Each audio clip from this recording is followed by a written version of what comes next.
Hello and welcome. Today, in honor of National Canadian Film Day, I want to take you on a personal journey through Indigenous voice in Canadian cinema. This isn't a lecture or a dry history lessons. It's a conversation, a reflection on how Indigenous filmmaker and story have shaped Canadian film. Indigenous people were shown on screen only through others' eyes, often as stereotype or side character.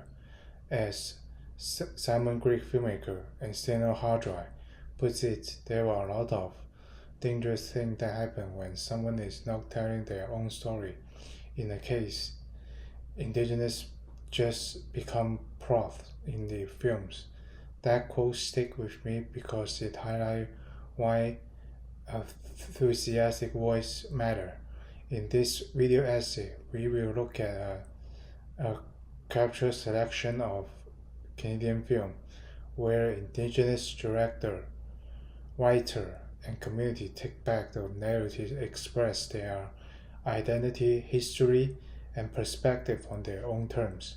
Canada #270 Years of Resistance is a very powerful documentary directed by Alanis Amaswan, an Abenaki filmmaker and elder. This 1993 film takes the audience right into the heart of the Oka crisis, an arms standoff in 1990 between Mohawk land defenders and the Canadian Army in Quebec. After watching Kanahastak, everyone struck by how personal and unfiltered it felt. Amaswan spent 78 days behind the barricades with the Mohawk community, filming their struggle to protect sacred land. Instead of the usual news clips that often villainize Indigenous protesters, here the audience see their side of the story. The fear, the resolve, the historical context. The 270 years in the title reminding the audience this fight didn't come from nowhere. The impact of this film was huge. It even won the Best Canadian Feature Award at 1993 Toronto International Film Festival, the first documentary ever to do so. Scholars know that Amaswan's work did more than document an event. It forced a conversation. It forced Canada to start taking Indigenous concerns seriously, as Karaman Cray explains. Not all Indigenous stories on film are about historical events or legends. Some are firmly rooted in everyday contemporary life. One of the most intimate and emotionally moving examples is The Body Remembers When the World Broke Open. Co-directed by Ali Maja Fathers, who is Blackfoot and Sammy, and Kathleen Hepburn. This film unfolds in almost real time on a rainy day in East Vancouver. It starts with a chance encounter on the street. Ali, an Indigenous woman played by Fathers herself, meets Rosie, a younger Indigenous woman who is pregnant, barefoot, and fleeing an abusive boyfriend. What follows is a quite realistic journey. Ali brings Rosie to her apartment to help her, and we witness their awkward, tender attempts to navigate a crisis together. I have to admit, this film didn't hit me with dramatic fireworks or big twists. Instead, it generally put me in as if I was a fly on the wall, witnessing a very personal moment between two people. And that's exactly its power. It shows Indigenous women in a modern urban setting dealing with issues like domestic violence, poverty, and intergenerational trauma, but also showing care and solidarity with each other.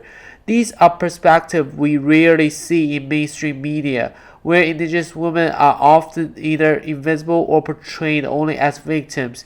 Here they have full complex humanity. The title itself is poetic, referring to how the body carries the trauma of both personal and historical experiences. When the world broke open hints at the shattering impact of colonization and violence. The film's style, long takes, minimal cuts, and makes it feel incredibly authentic. It's like we are really there, sitting in that apartment with Ali and Rosie, feeling the tension in Rosie's silence and the concern in Ali's eyes.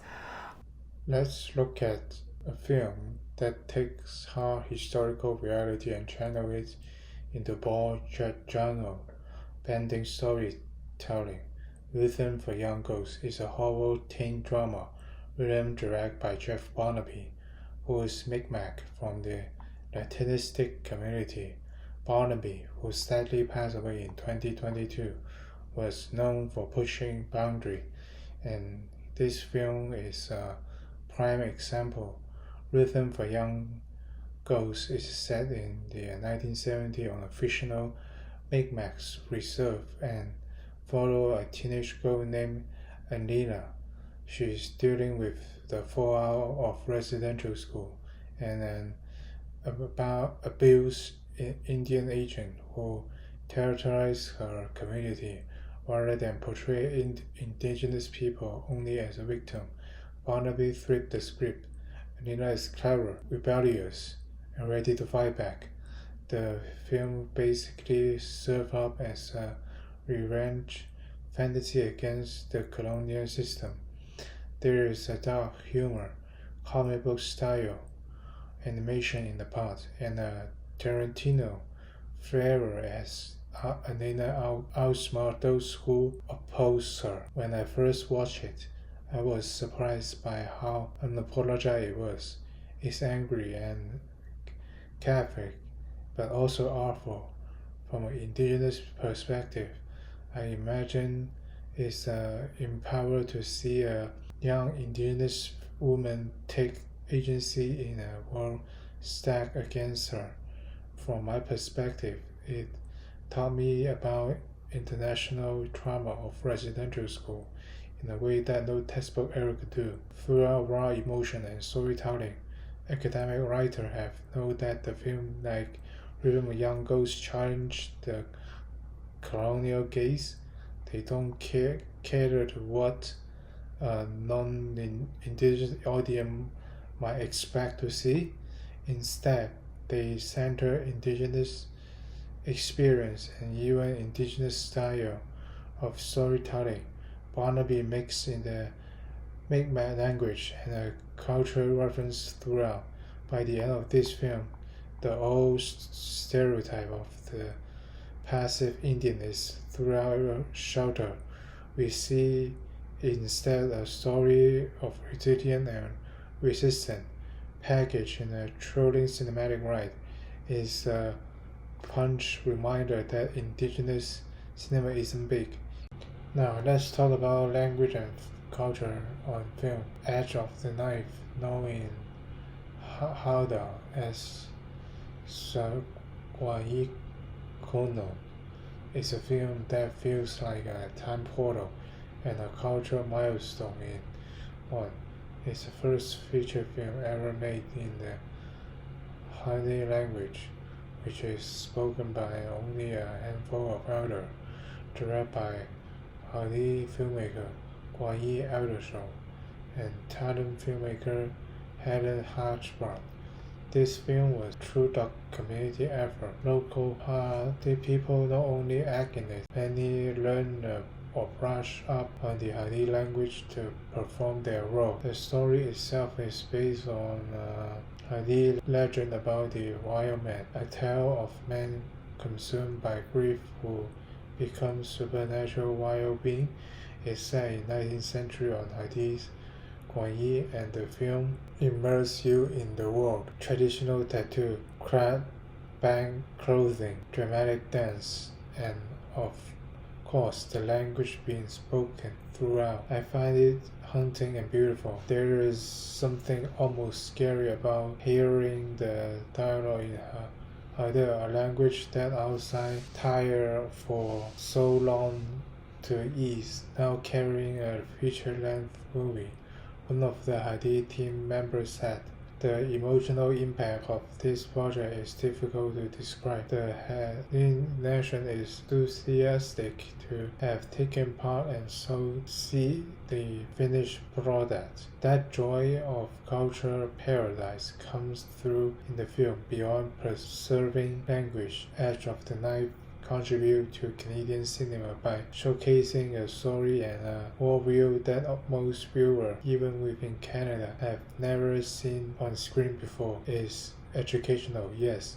I learned bits of ideal world and culture practice, but it never feels like a dry lessons.